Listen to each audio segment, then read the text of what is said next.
at December 1st, in this New Year celebration event, UrAvgWarGamer decided to give us one of the tech tree ship among 5 ships to choose for free. And in this video, I will try to explain the reasons why you should pick one of them among the 5 and also give you a fully kitted tier 10 ship for yourself if you choose that and make that ship overpowered.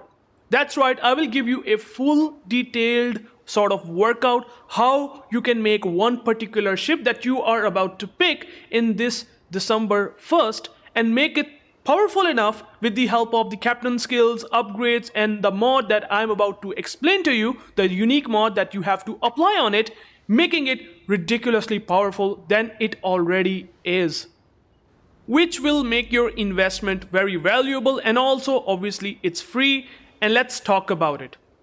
But before that, if you have not subscribed to my channel and always watching on my channel, on my YouTube channel, and have not subscribed, please subscribe because I make daily UrAvgWarGamer videos and I would like to see your support, and I will be motivated enough to make more videos like that for you guys. I would love your comments and feedback, and let's start talking about the ships one by one and why I would consider the best out of all the 5 ships that will be available. So the first thing is going to be the Riga, the tier 9 tech tree cruiser, which I would say in itself is a very strong cruiser. Okay, the thing about the Riga, and I really like the fact that you are getting the tier 10 variant Petro, which becomes even more powerful. And if you are looking to get this ship, I think this will be your best investment. If you have not grinded out the Petro, the Riga is a no-brainer. Riga itself is really decent. I will give you the reasons, but I will also gonna be explaining you the reasons why getting towards the Petro, if you pick this line, will ensure some of the most powerful build that you can apply on and make it even more stronger than it currently is. So why Riga? Well, I mean, if you solely look at the stats of the Riga and also the performance, it's a good heavy cruiser. It's a Russian cruiser, which means that it does have really good ballistics. Russian cruisers always come with very good shell arcs. So if you struggle, farming at long ranges from other cruisers that having like 203 millimeter caliber guns, well, Riga will be a lot much more easier. The shell velocity is pretty decent. The gun penetration in terms of AP performance is nice, and you also really get something that a lot of players do wish that they have, that sort of armor plating at tier 9. Or I would say for cruisers in general, you want to have this armor plating, which Riga does also get, like 35mm deck and side. Every cruiser wishes to have this armor plating. Why? Because you are not going to get overmatched from even 460mm guns that absolutely wreck you. So for example, the Yamato, the Shikishima, those ships, Shikishima obviously can't overmatch. That's an exception, unfortunately. I just realized that it does overmatch 35mm of plating, the Shikishima, because it does have like 510mm guns. But Yamatos, Hanovers, Vermonts, all these very powerful, hard-hitting guns, they won't be overmatch you. So they don't take you hit straight through your armor. So you will be protected from this armor plating. You will bounce the shells, which cruisers don't. At even tier 10, we have 30mm plating. So Riga gets this huge benefit. And obviously, if we talk about the Petro, you're getting better armor plating. As simple as that. Like if you look at the survivability, look at the armor plating, you have 40mm deck armor. So you are also going to be immune against the overmatch of Satsuma, right? Or I would say the Shikishima that have like higher caliber that can overmatch 35mm. So you are going to be even protected by those caliber guns in the Petro. And also Riga gun performance is really good. Riga itself is really good that you can hold this ship in your port, not selling it. Or I would say you should never sell any tier 9 ship or any tier 8 ship, because it ultimately also going to give you steel every single year. Because every year UrAvgWarGamer come up with this Santa crates event where the more ships that you have, the tier 8 and tier 9 specifically, the more steel that you can farm from these ships itself individually.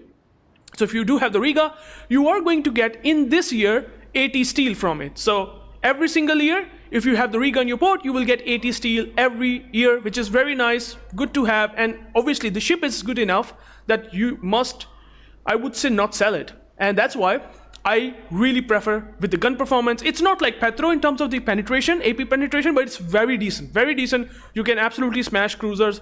There's no doubt about that. But Petro definitely gets an edge, like huge edge in the AP performance. And obviously, then I will give you some of the advantages or the kit, I would say, sort of the build that you should do and make the Petro even more broken. And I will explain the reasons, okay? So Riga is a no-brainer. Honestly, it's a very good ship. You have the radar, you have the hydro, so you basically can counter DDs, right? And you have this battleship level of armor on a cruiser, right? So that is something that I absolutely enjoy, and you will enjoy it too, okay? It's gonna be a breeze. The thing about the Riga is also that the grind is also going to be easier. If you want to get to tier 10, the ship is decent. The ship is decent enough that you can easily grind it out, no problem whatsoever. There are some tier 9 ships that are absolute trash. Like, maybe I can just give you some notable examples. Like I struggled with the Takahashi, which is a tier 9 Japanese, tech tree light cruiser. I struggled sometimes when I was starting playing this game like 7-8 years ago. I grinded out the Neptune. So there are some tier 9 ships that are difficult to grind overall because, well, they are not bad, but it's going to be a bit difficult. Neptune, obviously, very much known for its terrible armor, and you can make it work, but it's difficult, right? The Riga obviously is not going to be that difficult, and that's why it's very strong. It's decent enough, not going to say very strong, but it's strong enough to just easily grind out, and you get yourself a Petro Pavlovsk. Now, here's the thing that is very important. If you get the Petro Pavlovsk, okay, they're the things that you have to make as a combination, okay? Before getting Petro Pavlovsk, all you have to do is to go into the armory, okay, go into the legendary commander section or the commander section and check out the Nikolai Kuznetsov. If possibly you can get this captain, put this, or I would say buy this for 175,000 coal. Yes, it's gonna be an investment, you have to spend coal, but if you do that, so you're gonna be making Petro powerful than already it is. And what it does, it's just gonna be, rack up that insane levels of survivability to even further. It's gonna go in terms of survivability higher because the will for victory talent, which means that if you lose HP less than 10%, if you have HP less than 10%, you will have extra heal. You will also going to have extra consumables if you get a first blood. This is huge. Your survivability gets crazy kicked in. And you also get the DCP, right? It extinguishes fire, remove instances of flooding. It's just a DCP with extra heal once your HP is below 10%. And Petro can easily proc that. Can easily get this thing done. And also, if you manage to get the leg mod, okay, so this is the combination, Nikolai Kuznetsov and also the ballistic capped armor piercing shell. This is the leg mod that you can also get for research points. Obviously, it's an investment. 175,000 coal, 19,200 research points. If you can get it, and if you're thinking of buying Petro, consider these things as well, because this will make Petro very, very powerful at tier 10, like really strong. I can guarantee you with these two combinations, you're gonna be making this ship already powerful even more stronger, okay? And that's the thing about the Petro. I have talked about that in one of my older videos, that it is very powerful ship. The AP performance is just through the roof. Like, penetration numbers are bonkers for these caliber guns. Like 220mm caliber guns, they just penetrate and citadel battleships at mid to close range. Mid to close range, medium ranges, you can citadel battleships with this AP performance. And then you have alpha increase, the dispersion improvement on the leg mod. So huge advantage. Obviously you get the less, I would say, ship consumables. Okay, like you have less ship consumable. This is the downside. So you have less consumable, like you have extra, you don't have that heal, right? You have 3 instead of 4, 3 radars instead of 4, and all that stuff, yada yada. But here's the thing. Here's the thing that just completely nullify all the downside that the leg mod gets, right? And if you get the emergency reserve in any game, like maybe if you get some games where you maybe get a first blood, you just get extra consumables like that. And you just basically negate all the downsides that this basically leg mod does come up with, which is kind of crazy. And that's why this chip is great. If you want to buy this, with this combination, you can make it stupidly lethal. With this captain build, you cannot go wrong with Petro, right? It's super good. And by the way, you should absolutely use the surveillance radar mod 1. Again, some investment on coal, but if you do this whole investment, you fully kitted out the Petro to be an absolute monster in randoms. 100%, it is going to be super powerful. Very, very strong ship because of this. Again, everything that the Riga has, Petro just increases it to be the best. And that's where I love the guns, the penetration, the accuracy, especially with the leg mod at medium ranges, it's just so good. You see little cruisers, you're just going to be loving it. Honestly, it's one of the best investment that you can do if you want to have a free tier 9 ship this December. Now, if you are into battleships, we do have two options given by Wargaming. One is going to be the tier 9 Italian battleship Lepanto, which leads you to get to tier 10 Colombo, which in my personal opinion, or by everyone's opinion, honestly, at this point, everyone knows how broken Colombo really is in its current state. And I cannot say this exact same words for Izumo, which is a tier 9 battleship, right? Which is decent, honestly, very decent actually. I will explain that, but I cannot say that thing like I have said about the Colombo for Izumo to Yamato, okay? I can't say that. There are many reasons for this, okay? Like many survivability reasons, many things that I have already explained for the Colombo, and Yamato cannot be like this. It's a very decent battleship. It's a great sniper. There's no doubt about that. The guns are unique, and you get the historical aspect. Like if you don't have the Yamato already, well, Yamato is a good choice. There's no doubt about that. But Colombo is just superior. So Colombo will have tons of benefits, and I will explain a fully kitted out build which will ensure to make Colombo even more broken. Okay, I haven't fully kitted out that like you find on Petro, but I will explain how do you do that if you don't know. But let's talk about the Lepanto, because obviously you will be getting this if you want to get to Colombo, right? So Lepanto obviously having the same caliber guns like Colombo. Basically every aspect of the guns that you find on Colombo at tier 10 is basically same, except that it has less guns. So you have like 12 381mm guns, which unfortunately does not overmatch much. Like many cruisers that have 27mm plating, they won't be getting overmatched. But that's not the problem for Lepanto, because I would say the tier 10 version and the tier 9, it's basically having the semi-armor piercing shells, right? These stab shells that replace HE shells, and what they really do is they don't set fires, but they just do raw, full penetration damage at extreme angles. This is the thing. It does not ricochet a lot because the penetration angles, they don't bounce much. The shells are designed in a way for the Italians that they do not set fire, they do full pen, like 33% of the penetration damage on the unsaturated armor. That's how the sap works. That's how the unsaturated, there are many deep mechanics to that, but I can assure you that you will be getting pretty crazy damage, 33% of the maximum damage. That's how it works. And that you combine with 12 of these guns. So if you get a lot of sap shells under extreme angles onto a broadside cruiser on battleship, if they are even angled enough, you will be getting crazy damage. And this is the whole thing about this Italian line. The semi-armor piercing, okay, and also the smokes, which again I will explain in Colombo. But that's the power of Lepanto. Lepanto have obviously the extra survivability thanks to, they have given exhaust smoke generator, which is kind of obscene considering it's a battleship and can smoke up and can move along with the smoke. Like the smoke basically covers it up, disengages it whenever it wants to. Something that just improves the survivability like crazy. And that's why Lepanto is really powerful. And the Colombo gets even further. It's a decent battleship. The dispersion is okay, 1.6 sigma, pretty much decent, but again, Colombo just gets extra 4 shells. And once you throw more shells with better dispersion, and I will explain the reasons how the Colombo gets the better dispersion, thanks to the leg mod, which again, Wargaming has never nerfed, and I don't know why they are not nerfing, because that's what makes Colombo completely broken in its current state. And that's why you want to get to that Colombo really fast. And that's why you just get the Lepanto, you grind it as fast as possible. It's not a bad grind, it's not a bad ship. You can make it work. Your survivability is okay. Your torpedo protection for some reason is very impressive. If you can see, 47% torpedo protection is very, very nice.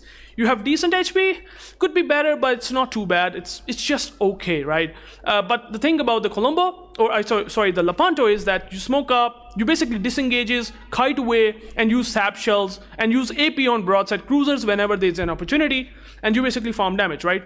It's a really decent ship. I don't think so it's bad in any way or form. But the taste of this whole Italian battleship line, the thing where things gets completely broken, is basically the Colombo. Okay, Colombo is so competitive that Wargaming has banned it. Like, this ship got banned in COTS with the leg mod. This leg mod, if you get the Colombo, and that's why I'm gonna be explaining why you should get the Colombo. If you get the leg mod, which is improved rangefinders, it improves the main battery shell dispersion by -6, combined with the improvement with the help of aiming system mod 1, which also improves the dispersion by -7. So you basically get 2 dispersion mod in a single battleship. It's kind of like that they have somehow managed to give American sort of 6th slot for the Italian ships. Like, Americans are the only battleship line that have an access to 6th slot, right, with the dispersion, and they just don't get that access to this aiming system mod 1. They just don't get an access. And Colombo gets both benefits, like this 6th slot and 3rd slot with the dispersion mod, which is crazy, right? You have decent HP, you have sap shells, which now improves with that dispersion. So you're basically throwing 16 shells, right? 16 semi-armor piercing shells with this dispersion. And I'm telling you, if you just play the Colombo and you shoot the guns with leg mod, you will never gonna be looking in any other battleship. You will just gonna be deleting battleships HP from like 20 minimum to 30k minimum if you just aim well. You just hit onto the superstructure, and you just basically look at the HP. You basically see the white bars. And the cruiser, if they broadside, you're just gonna be absolutely obliterating, like literally obliterating them. Like, it's crazy. And that's why the Colombo is the one that you should pick. Yes, there are weaknesses. Weaknesses are like one weakness that I just particularly think that the Italians have, and I will mitigate that. I will give you a fully kitted out build with the leg mode, with also one more thing which I will explain, don't worry. But you do have the spotter plane, so you basically can increase the range. The range is a problem. 18.9 kilometer range is definitely low, without a doubt, very low. And you need the spotter plane, which I did, and I used the mod. Spotting aircraft mod 1, spotting aircraft, I just popped that, and you basically have still pretty decent range for 130 seconds with this build. Again, you kit it out with the spotting aircraft mod, you kit out this Colombo with the improved rangefinders. Obviously there's an investment of coal, but I'm telling you, it's absolutely going to be worth it. If you have not grinded out the way you want to, like, if you don't know about this, just do this. You will absolutely gonna enjoy this. This ship becomes it's already very strong, becomes a monster. And then something that I have completely missed out is that you have to apply Luigi Cincinnati. Okay, so what you have to do, I don't have the Luigi Cincinnati on this ship. I have this on Venezia. What I have to do is to apply this Luigi Cincinnati, this ship commander, onto the Colombo. Now you get tons of benefits. Okay, so I haven't fully built the Colombo in the most overpowered state than already it is.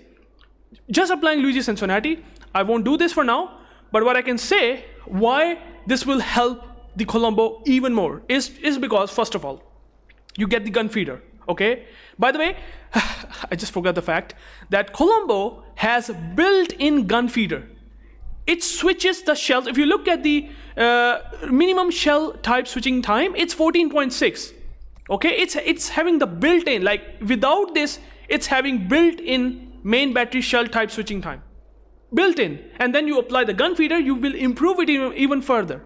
Right? And that's why you're seeing minimum shell type switching time is 14.6. Now you can improve it even further. Like, if this is not enough, this minus 40% and the built-in to the Colombo, that gun feeder skill, you can improve it even further with the help of the Luigi Cincinnati. because it does have enhanced skill. Main battery shell type switching time is now minus 60%, right? So that's crazy. You can switch from SAP to AP and from AP to SAP within 10 seconds. Within 10 seconds. It has a massive reload time because of 16 guns. It has 14.6 seconds of minimum shell type switching time. Now you improve it to under 10 seconds with the help of this, which is already crazy. And what's even crazier, if you get a single kill, you get increased range. 8% increased range on the Colombo. Again, mitigating that weakness that I was talking about. And then, if that's not enough, you can improve the main battery reload time by minus 15% if you get the Confederate. And I'm telling you, Confederate in Colombo is just one salvo. A good one salvo, you deletes cruiser or battleship HP, you get Confederate. And Confederate can only be procced by if you do damage to at least 6 ships, minimum I think 20%, something like that. So Confederate is going to be super easy on Colombo if you have the lug mod. And then you get 15% main battery reload time buff. I can't emphasize the fact that this becomes completely absurd with the Luigi Cincinnati, which I should be using it honestly. And then obviously with this improved rangefinders. Now the last 2 ships that are remaining are going to be the Fletcher as well as the Pan-Asian light cruiser, the Sejong. So I would say among these 2 ships, just like in the case of Yamato and Lepanto, I have to give the edge to Sejong, aka the Jinan line. Because many reasons, again the same thing. Fletcher is not a bad destroyer. It's actually pretty decent, really good torpedoes. You can basically argue that, okay?